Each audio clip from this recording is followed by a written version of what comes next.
mengenai Rajab, tolong bedakan amalan orang beramal bulan Rajab dengan hadis-hadis mengenai keutamaan bulan Rajab. Itu berbeda. Mulai malam ini, coba kalau bangunnya agak lebih awal, jam 3. Nanti sampai jam 4 rehat sebentar. Jadi 1 jam beramal. Itu dahsyat itu. Kolbunya akan luar biasa. Nabi Ibrahim, itulah pesan inti kita. Coba amalkan ini bulan Rajab, nanti Sya'ban tinggal hilang capeknya. Cukuplah capek bulan Rajab, nanti enaknya di bulan Sya'ban tinggal memetik hasilnya Lailatul Qadar di bulan Ramadan. Jangan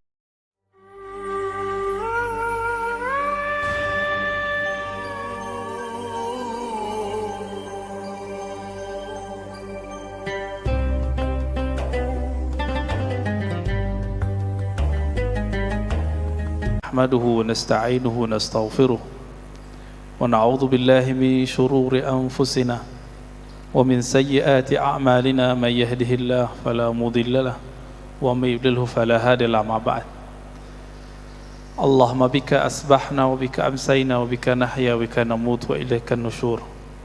Asbahna ala fitratil Islam wa kalimatil ikhlas wa ala dini nabiyyina Muhammad ولا بلة أبينا إبراهيم حنيفا وما كان من المشركين. بسم الله الذي لا يضر مع اسمه شيء في الأرض ولا في السماء وهو السميع العليم. بسم الله نعوذ بكلمات الله التامات من شر ما خلق. نسألك يا ربنا خير هذا اليوم وخير فيه وخير بعده ونعوذ بك من شر هذا اليوم وشر ما فيه وشر بعده ما بعده. Bapak saudara yang dimuliakan Allah, kita masuk ke pekan pertama dari bulan Rajab. Setiap masuk bulan Rajab, ada orang yang rajin beramal, tapi juga ada yang rajin menyalahkan amalan. Setiap masuk bulan Rajab, muncul kubu-kubu dalam umat Islam. Akhirnya bukannya mempersiapkan diri untuk tawajjuh ilallah, mempersiapkan diri menghadap kepada Allah, yang terjadi adalah salah menyalahkan. Dan yang sering jadi tumbal itu guru, ustadz, kiai, buya, syekh untuk menjelaskan itu. Tapi tetap saja dalam surat Qaf dikatakan inna fi dzalika ladzikra liman kana lahu qalbun aw alqa sam'a wa huwa syahid. Peringatan itu, ilmu itu hanya ngena, hanya sampai kepada orang yang mau al-qassam'a, yang mau mendengar. Kalau nggak mau dengar, nggak akan dapat ilmu. Ini gimana mau bisa memahami orang yang berbeda, orang yang beda faham ngaji, kita nggak mau dengar. Kita cuma mau dengar orang yang sefaham. Ini awal dari perpecahan umat Islam yang kita lihat. Kalau nggak sefaham dia nggak mau dengar, udah itu ya salam, tidak akan bisa dipertemukan. Lalu di ayat itu dikatakan al-qassam'a, ya. Orang yang liman kana lahu qalbun aw al-qassam'a wa huwa syahid, orang yang punya qalbu, yang punya hati, niat yang tulus, mau mendengarkan, wa huwa syahid, dan dia hadir. Maka bapak yang duduk di dalam itu beda makomnya dengan duduk di luar. Orang yang nonton YouTube itu beda dengan orang yang hadir di masjid. Meskipun cuma duduk di luar, itu beda makom sudah, ya. Kenapa? Karena ayat itu jelas sekali. Inna fi dzalika lazikra liman kana lahu qalbun aw alqa sam'a wa huwa syahid. Coba aja rasain Pak, Bapak duduk di dalam gak berani ngobrol, tapi duduk di luar pasti berani ngobrol. Kalau lagi nonton YouTube sambil tiduran pun berani ngaji, benar nggak? Sedangkan kami ngaji kitab, kalau dengan masyaikh kami dari dahulu itu nggak berani sambil tiduran. Beberapa syekh kita yang ngaji di Saulatiyah di Mekah, itu kalau duduk itu diatur sedemikian rupa, nggak seperti hari ini. Tapi ya sudahlah, udah mau datang ke masjid, udah mau dengerin YouTube, itu udah syukur ya. Cuma jangan berguru ke satu orang. Bapak saudara makan Allah, mengenai Rajab, tolong bedakan amalan orang beramal bulan Rajab dengan hadis-hadis mengenai keutamaan bulan Rajab. Itu berbeda. Bulan Rajab itu harus didefinisikan dulu. Bulan Rajab adalah bulan haram. Nah ini satu poin pertama yang mau kita sampaikan. Bulan Rajab itu bulan haram. Kata Nabi SAW tentang Sya'ban, Sya'ban itu bulan yaghfulun nas, yang banyak orang lupa, ma baina Rajab wa Ramadan, antara Rajab dan Ramadan. Maksudnya adalah biasanya orang masuk Sya'ban jarang puasa. Biasanya orang puasa cuma Rajab dan Sya'ban. Lalu bolehkah saya berpuasa di bulan Rajab? Ada yang puasa enggak? Puasa bulan Rajab, kalau belajar fikih paling basic saja, maka puasa bulan Rajab masuk kepada puasa bulan haram. Syahrul haram. Karena Allah mempunyai 12 bulan, ada 4 bulan yang haram ya. Berdasarkan ayat tersebut, maka berpuasa di bulan Rajab sama hukumnya dengan berpuasa di bulan haram yang lain. Bulan haram apa aja Pak? Rajab, apa lagi? Zulqa'dah, Zulhijjah, Muharram. Jadi bulan Rajab itu terpisah sendiri. Zulqa'dah, Zulhijjah, Muharram itu gabung. Tapi Rajab sendiri. Di bulan Rajab ada hari Senin enggak? Ada. Boleh enggak saya puasa hari Senin di bulan Rajab? Boleh ya. Jadi kalau saya puasa bulan Rajab, ahli bid'ah enggak? Ayo. Bid'ah enggak? Ya enggak. Kenapa? Sebagaimana di selain bulan haram, di bulan Jumadal Ula, Jumadal Tsani, Rabiul Awal, Rabiul Tsani, di bulan-bulan itu ada hari Senin dan kita puasa hari Senin dan Kamis, maka di bulan Rajab apalagi dapat 2 keberkahan. Pertama Seninnya, Kamisnya, yang kedua bulan haramnya. Jadi kalau ada sahabat kita puasa bulan Rajab, enggak usahlah ya dibantah dengan flyer-flyer yang tidak dimengerti itu.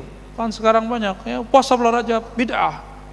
Dia nggak bisa bedain. Emang di bulan Rajab nggak ada hari Senin?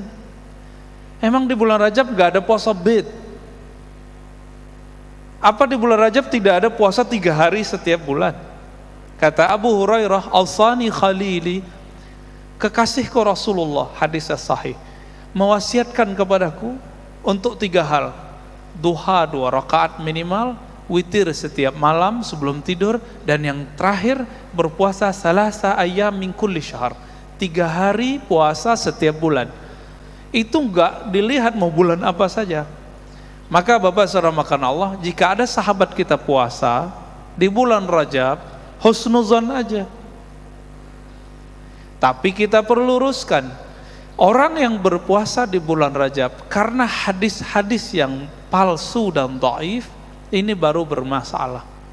Contohnya, jadi dalam bab ini ada seorang imam namanya Abu Muhammad Al-Hasan Al-Khallal. Dia menulis tentang fadlu syahri Rajab.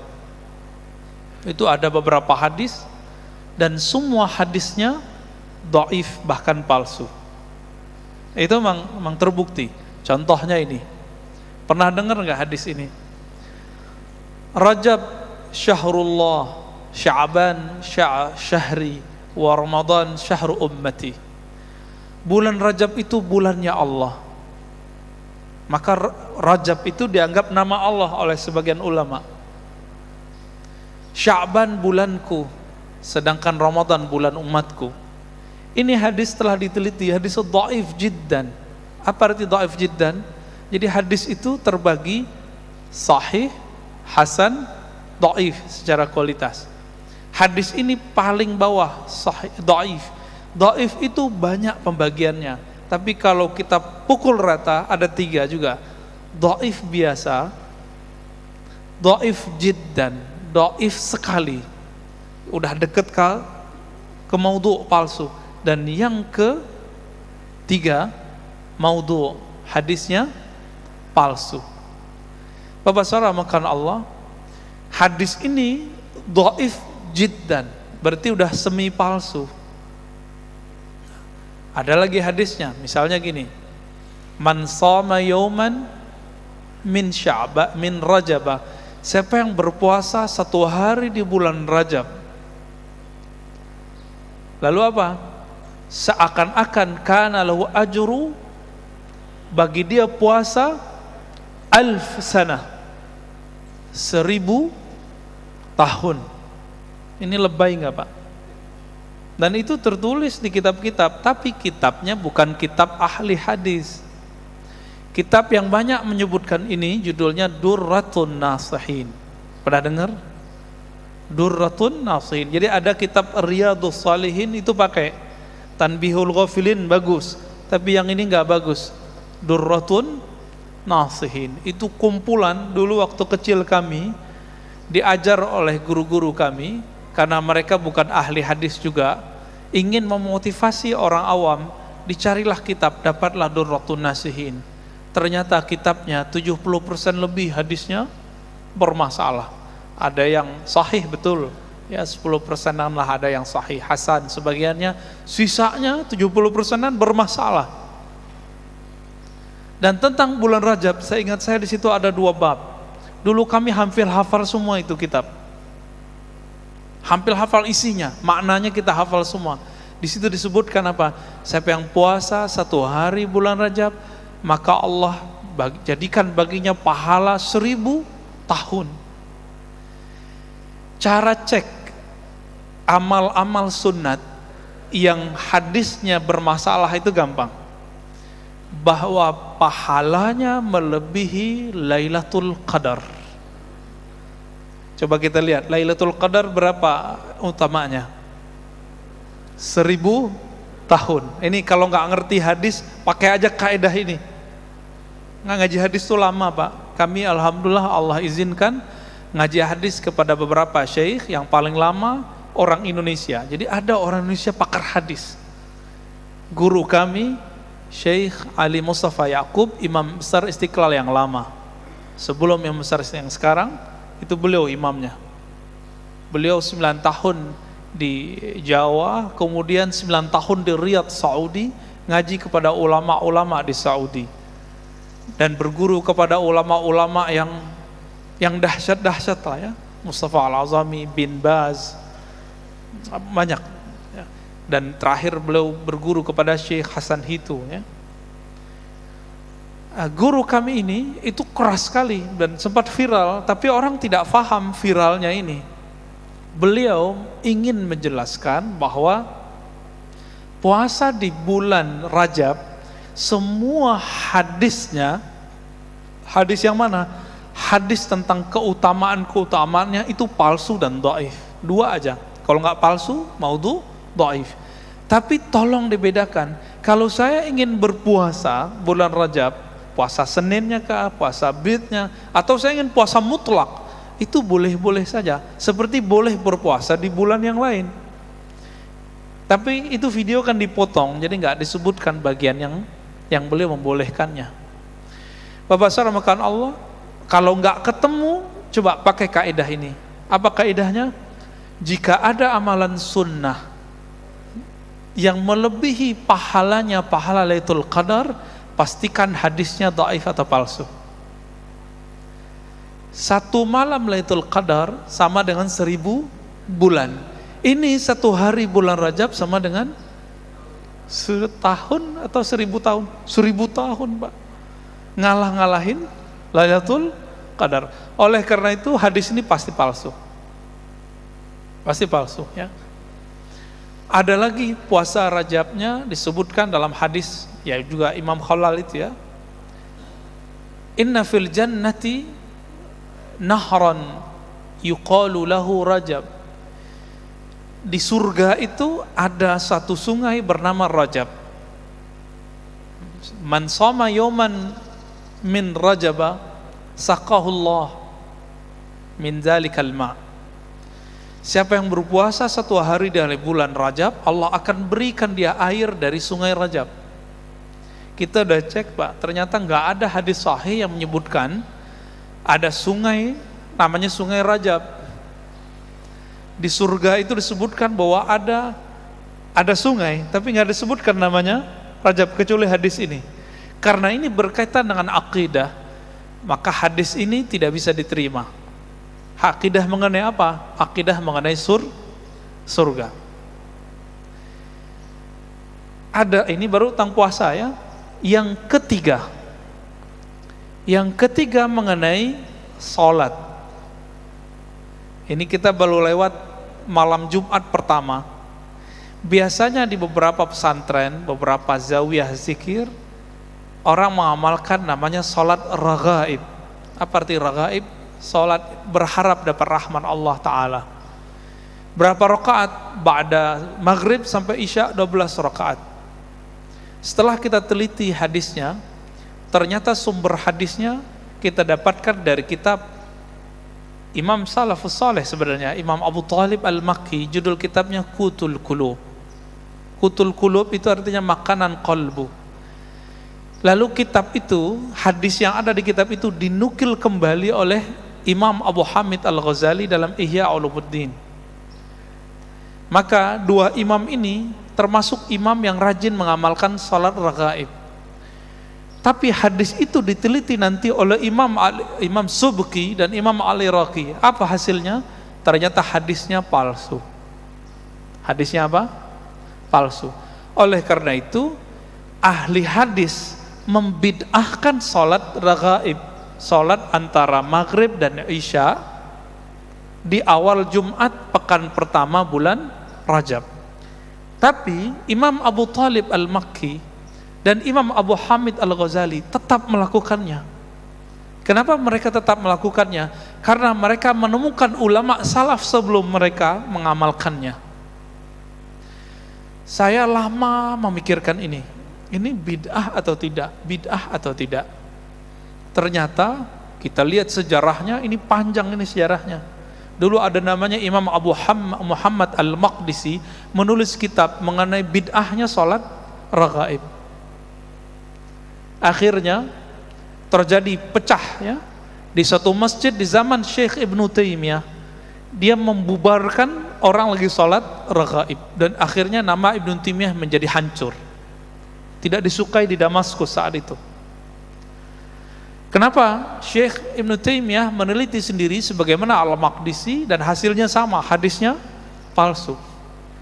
Tapi dhaif ataupun palsu, Imam Nawawi yang juga mengatakan ini salatnya batil, tapi dia punya kaidah. Contohnya gini. Imam Nawawi itu nulis kitab Arba'in. Di sini ada Ta'lim Arba'in 42 hadis. Belum ya? Silakan dibuat Pak ya. Khatamlah itu, nanti diijazahkan pakai sanad oleh gurunya kalau bisa. Imam Nawawi mengatakan saya nulis hadis 42 ini bukan karena keutamaan yang ada di hadis dhaif. Di hadis dhaif dikatakan man hafiza arba'ina hadisan, siapa yang hafal 40 hadis maka Allah akan kumpulkan dia bersama para ulama, para nabi di akhirat nanti. Setelah diteliti hadis ini dhaif, lalu beliau mengatakan saya tidaklah mengamalkan hadis mengenai keutamaan 40 hadis itu, tapi saya melihat ulama salafus saleh melakukannya, yaitu Imam Ibnul Mubarak menulis kitab Arba'in fil Zuhud, Arba'in fil Jihad, 40 hadis mengenai zuhud ataupun jihad. Maka beliau mengikuti amal ulama salafus saleh. Jadi ini ada rumus Bapak Saudara makanan Allah. Hadisnya dhaif. Hadisnya dhaif, lemah. Tapi ada ulama salaf yang mengamalkannya bukan karena hadis itu. Maka dalam ilmu fikih kita boleh mengamalkannya tapi ikut ulama salaf, bukan ikut hadis dhaif itu. Itu kaidahnya. Contohnya apa? Saya sering mencontohkan di beberapa tempat. Bapak saudara makan Allah, jika kita punya anak baru lahir, diazankan enggak? Benar, diazankan. Kita cek hadisnya. Hadis riwayat siapa itu? Hadis mengazankan bayi baru lahir, riwayat Imam Al-Hafiz At-Tirmizi, murid terbaik Imam Bukhari. Dalam bab Kitabul Aqiqah dari Sunan Tirmizi disebutkan hadis ini, anna Rasulullah sallallahu alaihi wasallam adzana. Rasulullah SAW mengazankan di telinga al-maulud, anak baru lahir. Kita teliti, ternyata di dalamnya ada rawi yang dhaif, periwayat yang lemah. Lalu apakah otomatis amal dengan hadis ini tidak boleh? Ternyata kita coba lihat, Imam Tirmizi mengatakan hadis ini hasanun sahih. Hadis ini hasan plus sahih. Udah hasan plus sahih lagi. Maksudnya apa? Ternyata beliau punya keterangan di situ, wabihi, ya. Dan dengan hadis ini ba'du ahli ilmi, ya, sebagian ahli ilmu mengamalkannya. Siapa? Ulama salafus saleh. Maka Imam Tirmizi punya kaidah, jika ada satu hadis lemah tapi ada ulama salafus saleh yang mengamalkannya, maka hadisnya bisa naik. Tapi bukan riwayatnya, tapi isi hadisnya. Nah, inilah yang pelik dalam ilmu hadis. Makanya ngaji ilmu hadis itu banyak pusingnya Pak daripada nyamannya. Beda kalau ngaji ilmu qalbu, ngaji tafsir itu beda. Ya. Kita kalau kajian qalbu itu merinding-merindingnya lebih banyak. Tapi kalau ngaji ilmu hadis, kepalanya berat nanti pulang. Ini ustaz nih ngomong apa ini gitu ya. Tapi begitulah ilmu hadis. Ilmu hadis itu akhirnya ada orang nanya ke saya, dia dokter. Ustaz, tolong dong ajarin cara mendeteksi hadis ini sahih atau tidak sahih. Karena dia dokter, gampang jawabnya. Pak dokter, jadi dokter itu berapa tahun? Kira-kira berapa tahun Pak? Ada anaknya yang dokter atau ada Pak dokter di sini? 5 tahun, sama koasnya 6 tahun lah ya. Maka saya jawab, ahli hadis umum seperti dokter umum minimal ngaji hadisnya bersama syekh, bukan sendiri. Talaqi, bersanad. Minimal berapa tahun?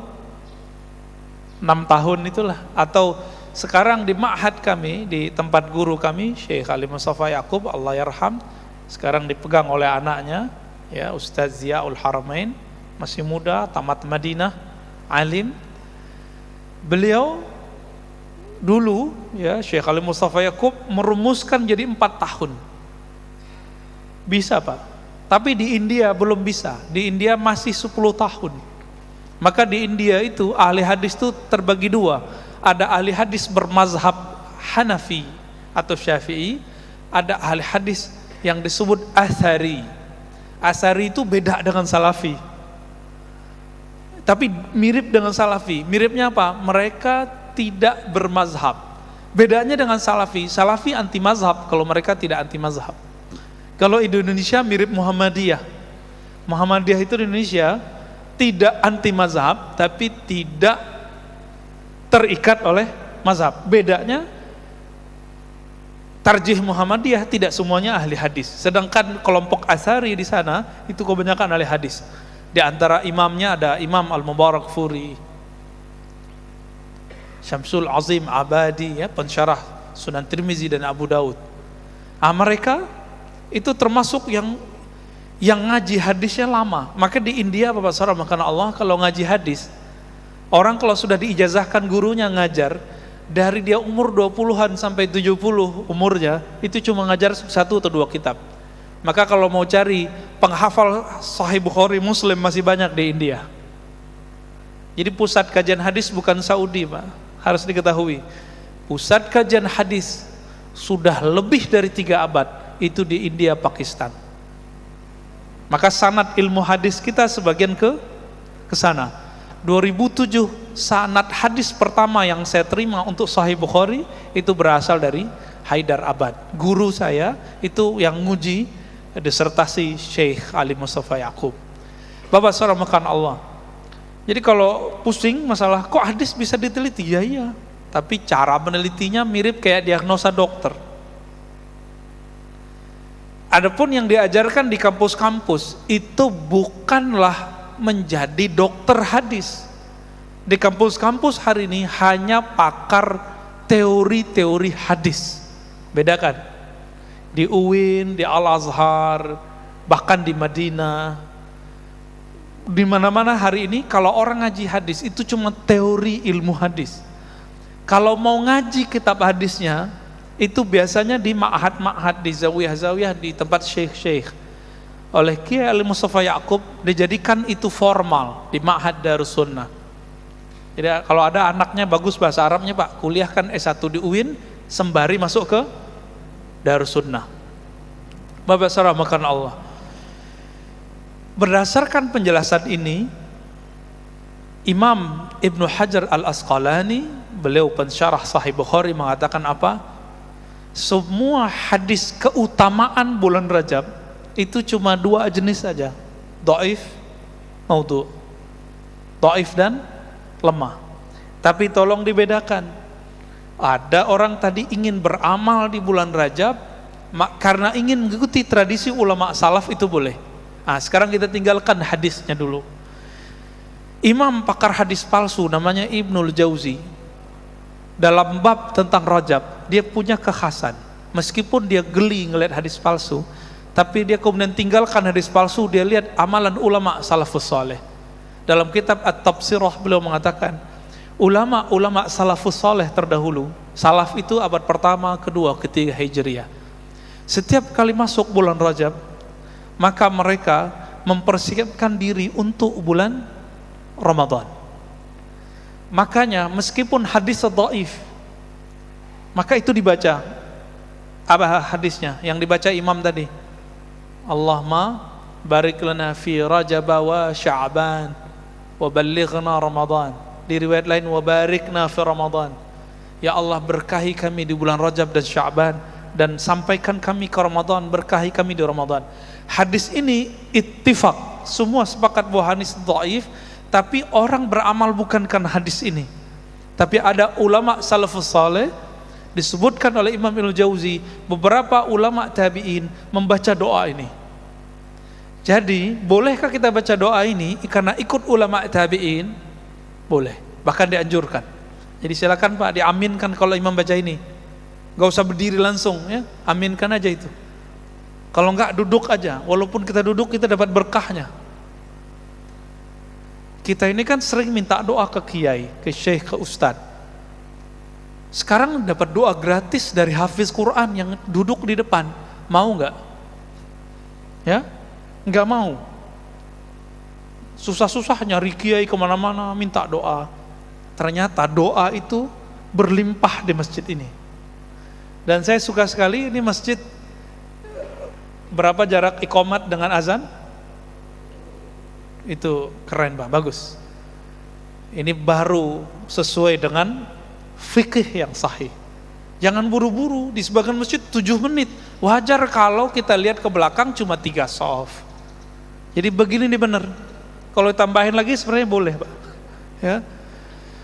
Di Turki, ulama-ulama fikih bermazhab Hanafi, mereka ahli hadis, mereka menggunakan hadis yang lain, bahwa Nabi SAW salat subuh di akhir malam, udah mau deket-deket terbit matahari.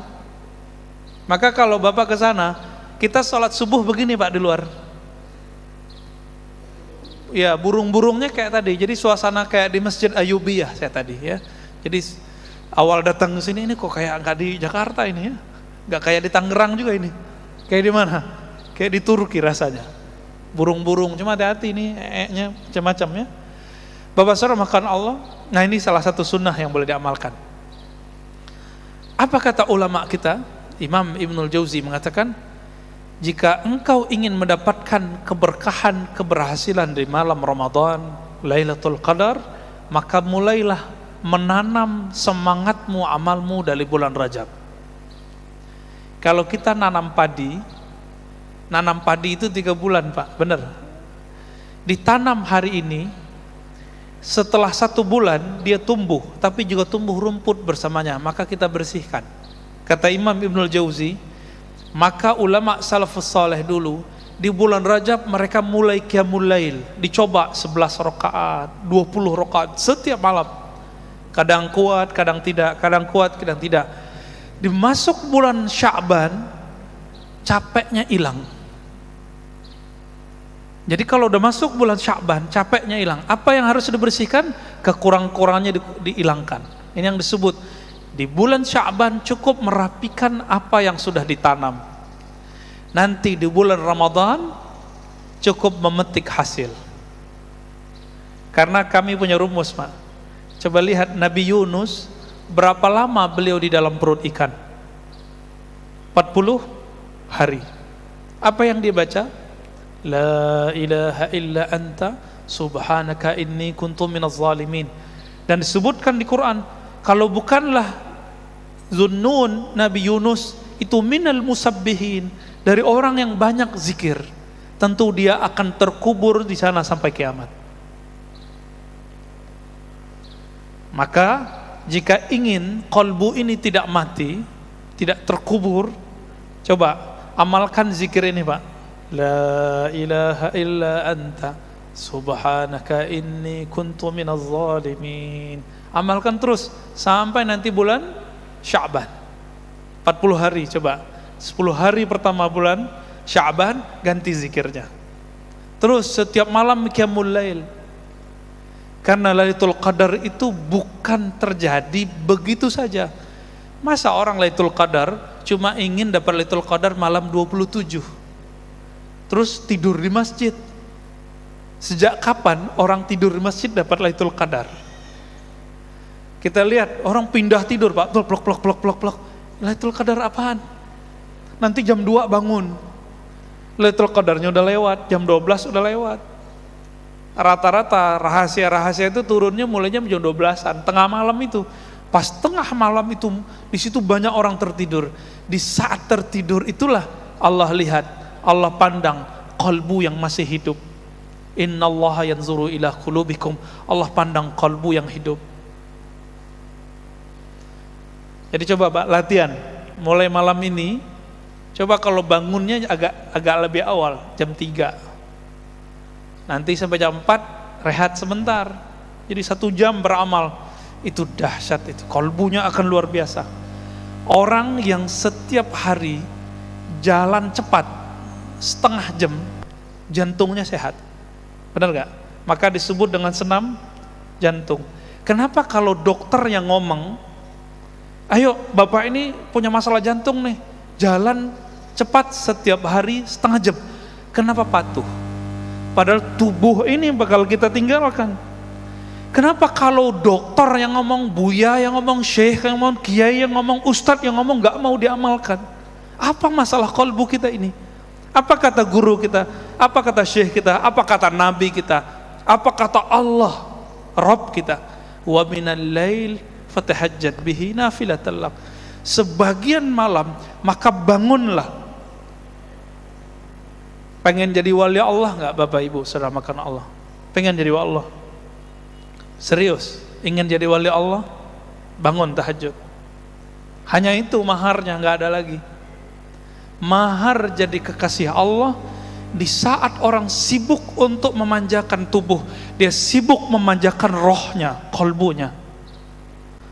Hubungan kita dengan Allah itu hubungan kita dengan roh. Kenapa? Allah menyebut wa nafakhtu fihi min ruhi. Aku tiupkan rohku kepada tubuh manusia. Allah menyebut rohku, roh milikku. Oleh karena itu ketika orang meninggal yang dibaca innalillah, itu sebenarnya kebahagiaan bagi roh orang mukmin. Kenapa? Dia pulang kampung. Saya mau tanya, Pak, yang orang yang bukan orang sini senang nggak pulang kampung? Senang. Itu baru kampung fisik. Betapa indahnya dan nikmatnya, merindukannya si kalbu itu pulang kepada yang punya kalbu. Roh itu pulang kepada yang punya roh. Tapi Bapak ini mau pulang kampung, nggak pernah kirim bantuan untuk masjid kampung, nggak pernah kirim duit untuk orang tua di kampung, nggak pernah bantu saudara di kampung, nggak pernah nyapa orang kampung, nggak punya rumah lagi di kampung. Berani nggak pulang? Nggak berani pulang. Maka meskipun kita lagi merantau di dunia ini tubuh milik bumi, Pak. Ini bumi yang punya, bukan tubuh rohani ini. Kita rohnya lagi merantau di sini. Maka rajin-rajin nabung. Ini hadis terakhir yang saya mau baca. Salat syuruknya boleh ditunda ya. Apa kata Nabi dalam hadis sahih riwayat Imam Tirmizi?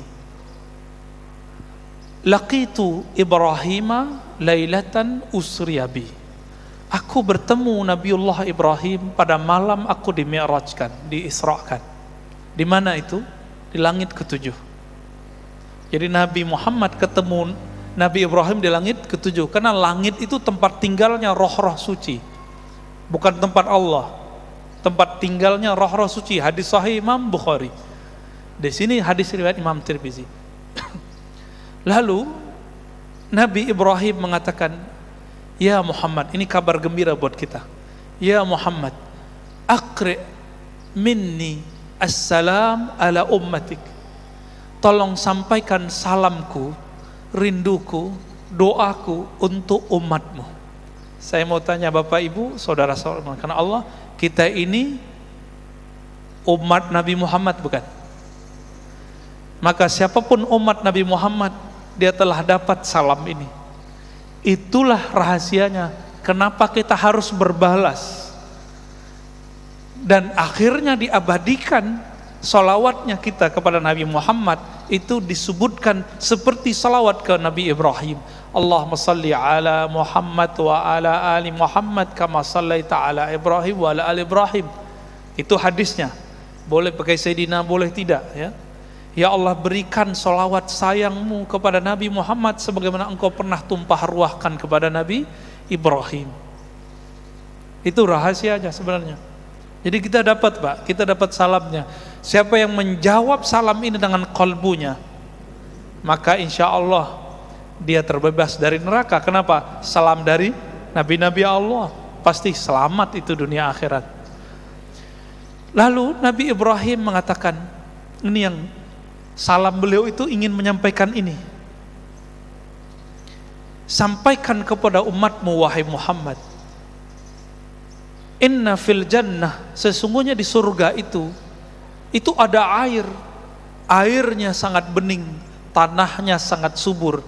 Wa annaha qai'an, tapi ingat, tanahnya sekarang masih kosong.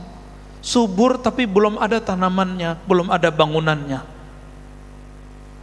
Berarti sorga itu hamparan luas aja hari ini, dan kita belum punya istana di situ, belum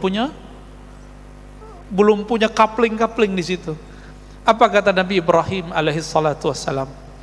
Wa anna gharsaha, sesungguhnya tanamannya, aset-asetnya, kapling-kaplingnya, pondasi-pondasinya ada pada 4 kalimat yang sudah kita hafal dari kecil. Subhanallah walhamdulillah wala ilaha illallah wallahu akbar. Disebut dengan tanaman surga. Di hadis Imam Bukhari, Nabi berkata ke Abu Musa al-Ash'ari, ala adulluka ala kanzin min kunuzil jannah, maukah kamu aku tunjukkan investasi surga, kanzun. Apa itu? La haula wala quwwata illa billahil azim. Maka ulama kita gabungkan hadis yang terpisah ini. Himbauan saya cuma satu Pak, supaya salam ini terjawab, salam Nabi Ibrahim ini terjawab. Coba kalau pagi jangan lupa zikir subhanallah walhamdulillah wala ilaha illallah wallahu akbar wala haula wala quwwata illa billahil azim 100 kali. Sore 100 kali. Terus begitu sampai kita mati. Berarti kita telah membangun, telah investasi di surga. Ingat kali hadisnya tadi, wa annaha qai'an, bahwasannya surga itu tanahnya sangat luas, sangat subur, tapi tidak ada tumbuhannya. Kalau ingin bangun istana cuma 2 caranya. Sedekah, sholat 12 rakaat. Sedekah bangun masjid, man bana lillahi baitan banallahu lahu baitan fil jannah. Yang bangun masjid, Allah bangunkan istana di surga. Yang kedua, siapa yang sholat isnatai asyrata rak'ah, yang sholat 12 rakaat setiap hari, banallahu lahu qasran fil jannah, maka Allah bangunkan bagi dia istana di surga. Makanya duha itu 12 rakaat meskipun hadisnya dhaif. Kalau nggak sanggup ya 2 sampai 4 ya. Nah ini pesan Nabi Ibrahim, itulah pesan inti kita. Coba amalkan ini bulan Rajab, nanti Sya'ban tinggal hilang capeknya.